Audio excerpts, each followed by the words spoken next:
All right, Karine, Jean-Pierre, just getting to the podium at the White House for today's press briefing. Let's listen in. Communities across America, including shootings in Philadelphia, Fort Worth, Baltimore, Lansing, Wichita, and Chicago. Our White House team has been in touch with state and local officials in many of these communities. And the president also had an opportunity to speak by phone with the Baltimore mayor. Yesterday, the president also marked 1 year since a shooter armed with an AR-15 style weapon fired upon a crowd of Americans gathered for an Independence Day parade in Highland Park, Illinois. And he highlighted how in the year since, Illinois Governor J.B. Pritzker, Highland Park Mayor Nancy Rotering, legislative leaders, and numerous advocates and gun violence survivors have fought tirelessly to ban assault weapons, like the one used in Highland Park, as well as high-capacity magazines across Illinois. But as we have seen over the last few days, there's a lot more work to do to address the epidemic of gun violence that is tearing up our communities, tearing it apart. President Biden is doing everything in his power, from enacting historic gun safety legislation last summer to 24 executive actions, to combat the epidemic of gun violence across America.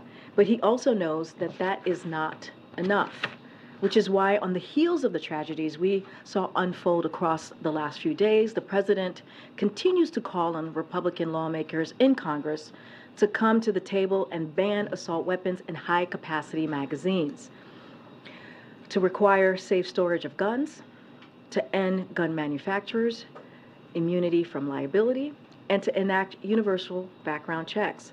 Lives are at stake here, folks. Lives are at stake in communities, the lives of our kids. And these are meaningful common sense reforms that the American people support. Majority of the American people support these reforms. And we need Congress to do something. We need Republicans in Congress to do something to protect our communities. Now, on a brighter note, I wanted to share some good news from Monday that may have gotten lost because of yesterday's holiday. You might recognize this chart on my left here from when NEC Director Lael Brainerd visited the briefing room very recently, just about a week ago. It shows construction of manufacturing facility has increased by nearly 100% in 2 years, adjusted for inflation. On Monday, we learned that the boom continued in May. As the Wall Street Journal put it, this is America's factory building boom, due in no small part to the CHIPS Act and the Inflation Reduction Act.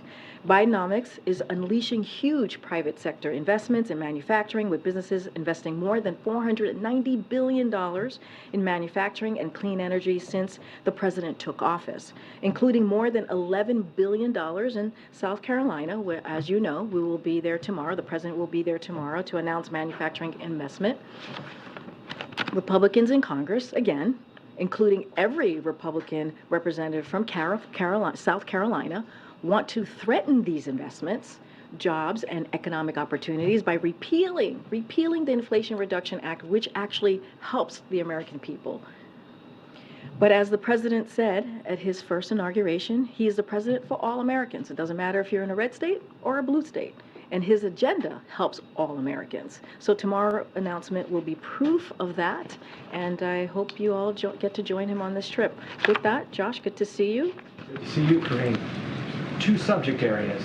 First, has the U.S. been in contact with the Kremlin over a possible prisoner exchange for Wall Street Journal reporter Evan Gershkovich? Look, Josh, I wish I could stand in front of you and say that we have news to share on Evan.